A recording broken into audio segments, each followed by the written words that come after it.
নমস্কার দর্শক বন্ধু, আমি সোনালি।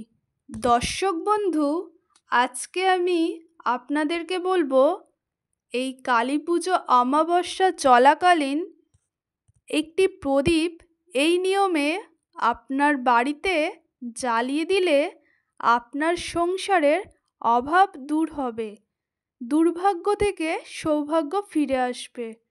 দর্শক বন্ধু, অমাবস্যার শুরু থেকে অমাবস্যার শেষ পর্যন্ত আপনাকে একটি প্রদীপ আপনার বাড়ির এই স্থানে এই নিয়মে রেখে দিন। আপনার সংসারের অভাব অনটন দূর হয়ে আয় উন্নতি ফিরে আসবে। হয়তো দর্শক বন্ধু, আপনার সংসারে আয় থেকে ব্যয় চলছে, হওয়া কাজ হচ্ছে না, সর্বক্ষেত্রে বাধা আঘাবিঘ্ন চলছে, এক ভাবছেন আর এক হচ্ছে, মনের শান্তি কম, রোগ ভোগে ভুগছেন, সংসারে অল্প কথায় অশান্তি। কারণ দর্শক বন্ধু, সংসারে আয় যদি সঠিক না থাকে, ব্যয়ের পথে চলে, সেই সংসারের শান্তি কম থাকে। আজকে দর্শক বন্ধু, এই অমাবস্যা চলাকালীন আপনি এই নিয়মটি যদি করতে পারেন, তাহলে আপনার সংসারের সর্ব দুর্দশা দূর হবে।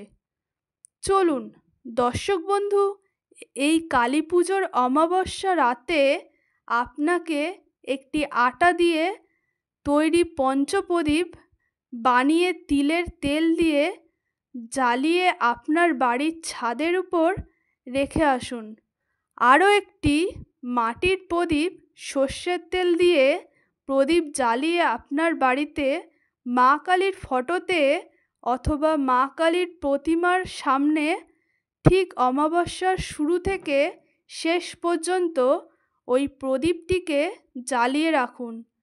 এইভাবে সঠিক নিয়মে যদি সঠিকভাবে এই দুটি প্রদীপ জ্বালিয়ে রাখতে পারেন, দর্শক বন্ধু, আপনার সংসারের অভাব অনটন দূর হয়ে দুর্ভাগ্য থেকে সৌভাগ্য ফিরে আসবে, সংসারে আয় উন্নতি হবে।